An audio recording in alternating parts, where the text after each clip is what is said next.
I had a question just to start off with the topic that we have in hand of super conscious leadership. Yes. So I had a question like, it is very difficult for an individual like me. मतलब अगर मैं सिर्फ अपनी बात करूं तो मेरे लिए शायद consciousness achieve करना ही in the entire lifetime a very difficult thing.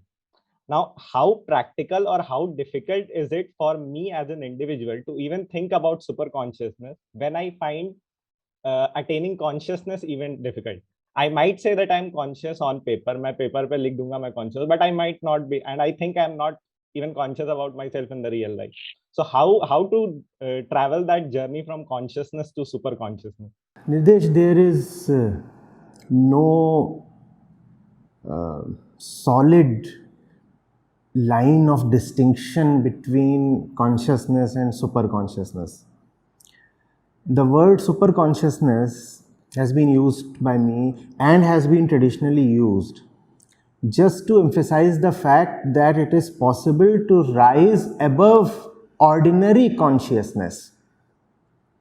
So consciousness has several levels, and we all experience those levels in our daily lives.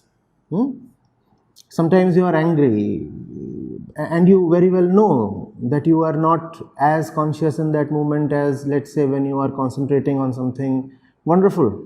You might be drunk and you very well know that your consciousness is then drowned in liquor.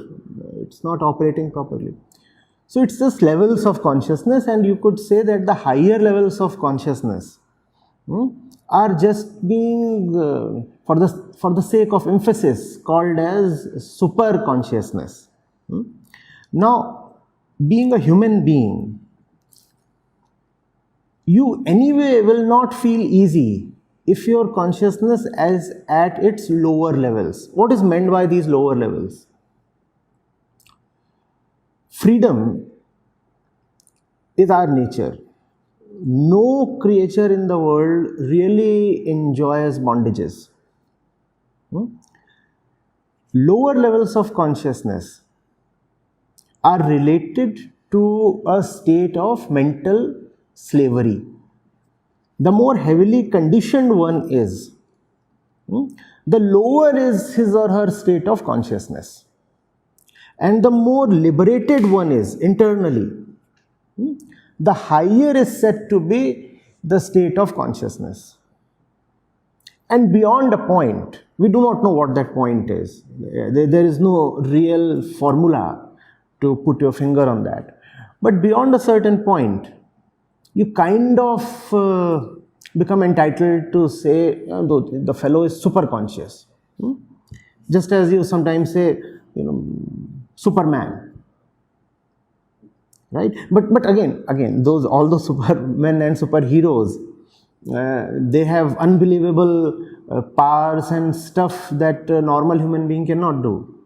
In case of super consciousness, it's just the degree of internal cleansing, internal freedom that has increased. It's not as if it's a different dimension.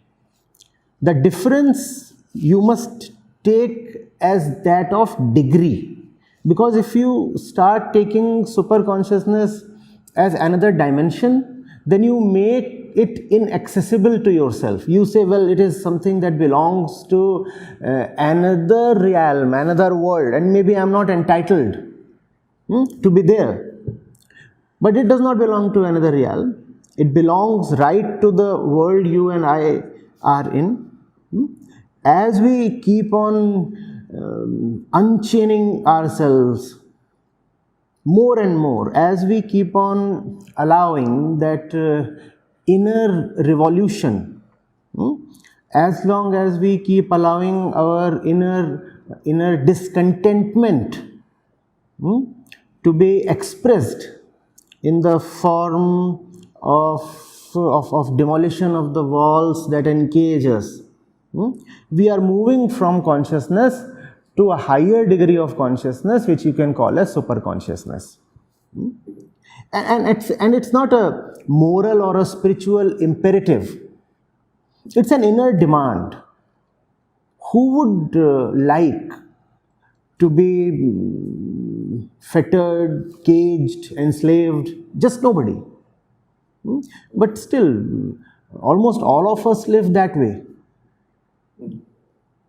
for two reasons.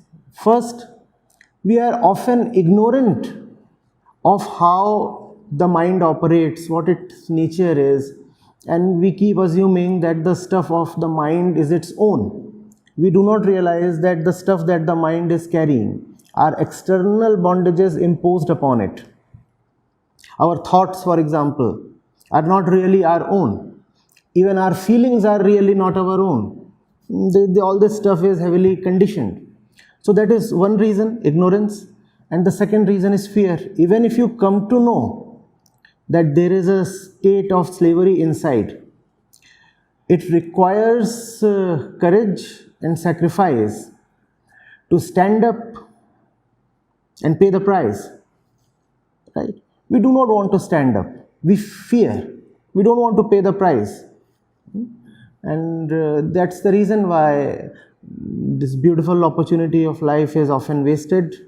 And one more thing, sir. So, do you believe like if this is an important subject of talking about superconscious leadership, so do you think it as a need that this should also come as curriculum as part of curriculum in B schools? This should be the first thing that should be taught. This is the foundation of everything, you see, because you can teach so many skills in B school.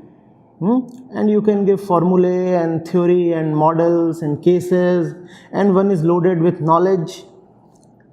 But who is the one who would apply that knowledge? Who is the one who would practice those skills, and towards what ends? There are so many leadership courses, but lead towards what? I mean, even a Pied Piper is a leader. The question is, what must the others look up to you for? And what is really your intention in standing before others and talking to them and occupying their mind space and influencing their lives? Why do you want to do that at all? And in answering that question, you have to look at yourself. What is my relationship with the world? What is my relationship with these people I am calling as my followers? What will be the influence of my relationship with them, my several interactions with them? And when you are clear of these questions, then your influence on the world in general is healthy. Otherwise, a majority of the leaders in every sphere of life have been just mischief makers, have they not been? We know that, right? And in fact, it is far easier to relate to a set of followers using some mischief. You can probably connect easily to the point of slavery within the other, because that's the point where comfort lies. That's the point where habit lies. And it's difficult to relate to the other, telling the other of freedom, telling the other to stand up and pay the price and work hard and take the blows. Therefore, majority of leaders and their listeners or followers or whatever, they are in a state of bad relationship. Leaders hardly have the courage to tell the followers the truth, if at all they know the truth, firstly. And secondly, followers are not at all looking up to the leader to be told the truth.